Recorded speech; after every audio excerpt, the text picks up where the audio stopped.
Hi everybody, this is Tony Z from the Watermaster. We're going to start out our second live chat on Instagram with you all to talk about local issues and talk about, I hit the wrong button here, sorry. Talk about, keep it. Okay, first off I need to tell you that I'm very challenged in the area of technology, but we have with us today Sterling Klippel, and he's a principal engineer for the County of Los Angeles. Actually, more specifically, Sterling works for the Flood Control District. It's a little hard to see today because of the clouds, but we're actually at one of the facilities that Sterling helps manage and helps us put water into for the basin. We're in the Canyon Basin Spreading Grounds, just south of the entrance to the San Gabriel Canyon.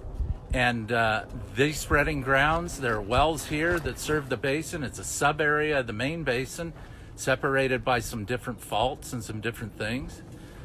So I'm gonna ask Sterling some questions. I'm gonna try and look at the questions that you folks put up and see if we can get those answered. We're not gonna waste too much of your time, but we did want to start out by talking a little bit about the Flood Control District and what Sterling does for the Flood Control District.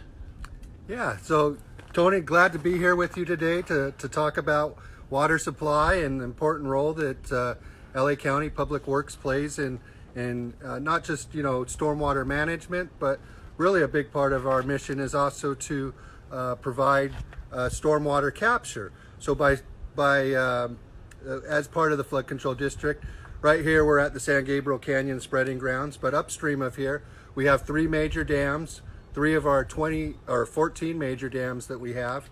And so during the storm season when it rains, these big dams upstream of here, which includes a tributary area of over 200 square miles, captures that water when it does rain, and we use that for local water supply. So we'll move that water down through the system and spread it at our 27 spreading grounds. So big part of our mission, capturing stormwater and then bringing it down and diverting it into our spreading grounds where it's used for groundwater recharge to recharge the local aquifers here in the communities of LA County.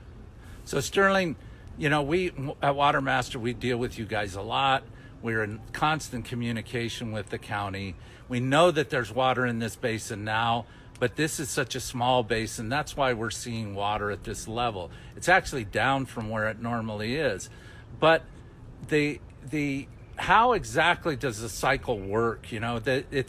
I think that LA County is unique, and then a lot of facilities are just either strictly flood control or strictly water conservation offline. But you guys kind of do both. So how do you operate those dams up in the canyon when we do have a wet winter to make sure that we get water spread, and where does that water go? It's particularly for the main basin.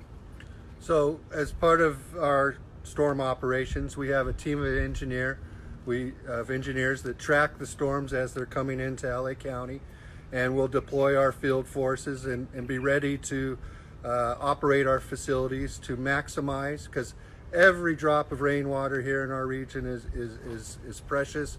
So we work really hard and we plan ahead, and so water supply resiliency is a big priority for us, and then optimizing our infrastructure here. And by optimizing infrastructure, like you said, Tony, we don't just use it for flood control operations, but really, and this goes back to when the Flood Control District was formed in 1915, that it was very visionary, that it wasn't just stormwater protection, but also to capture that precious resource.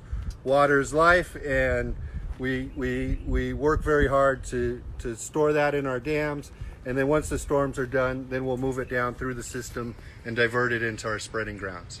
So I was born and raised in Monrovia.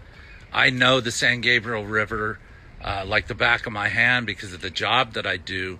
And when I try to describe to people across the state that it is a San Gabriel River, they look at it and if you drive by it, it's just really kind of a dry stream bed a lot of times. Or one of the questions we get a lot is that we may have a good winter and it's raining during the winter, but they don't see anything in the spreading grounds until maybe early spring or later, closer to summer. Why is that? So we operate our facilities so that we're holding the water back during storm season, and then we'll move it down through the system later. So sometimes when it's not raining, we'll be moving water down to the various facilities. Sometimes it's here at our San Gabriel Canyon grounds. Sometimes it's the Santa Fe spreading grounds further downstream. And then sometimes it even needs to be moved down to the lower parts of the river, all depending on water rights and requirements as far as where water needs to be. So Bree Joy 5, thank you for joining us. And you're asking, how is the drought affecting you and how are you combating that? And I don't know if that's for Sterling or myself, but the drought is certainly affecting us. And one of the ways we're combating it is to have these education sessions so people really know where it comes from.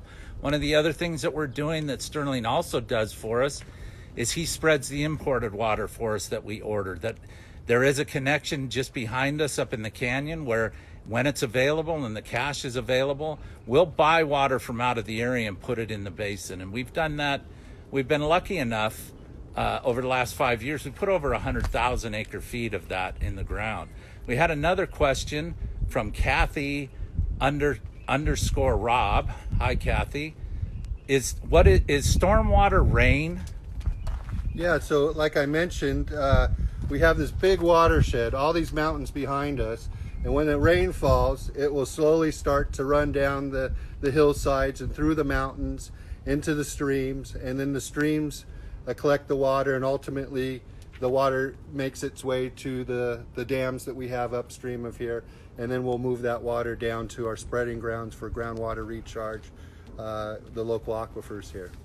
So Stephanie Moreno, gee, I wonder who that is. Hi, Stephanie. She's asking, are we releasing any water now? So right now we are releasing water down through the system. It's not as much as we would like this time of year. Again, as everybody knows, we've had very little rainfall this year, so definitely lower amount of water here. And Bree, thanks for answering the question. You're welcome. We're happy to do that.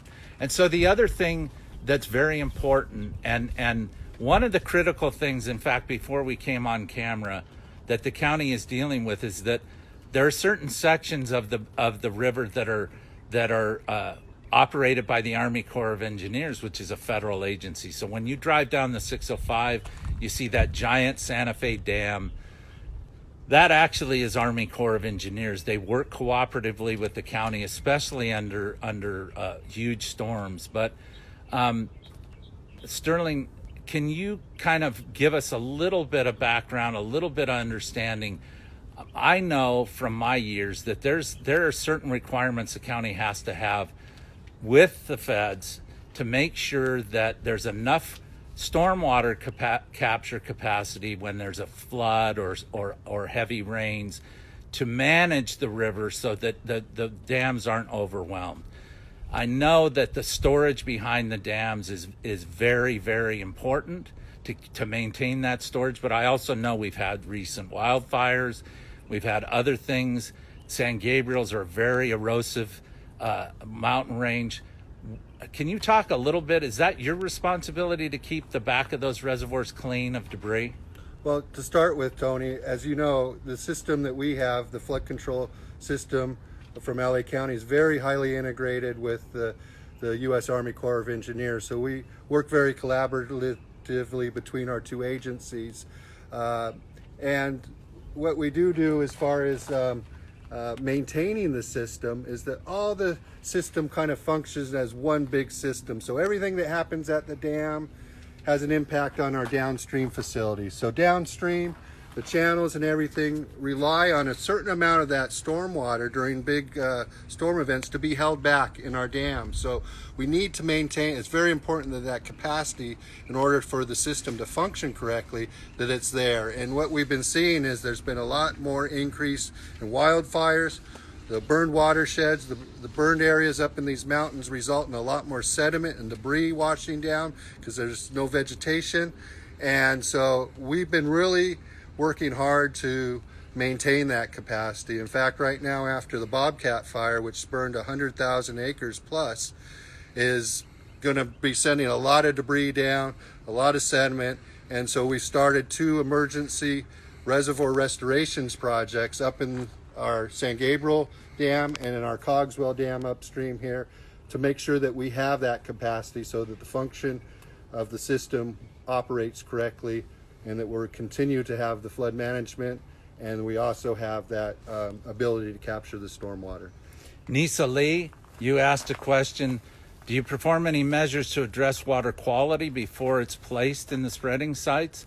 And indirectly, I'm going to start the answer and then Sterling can finish it off.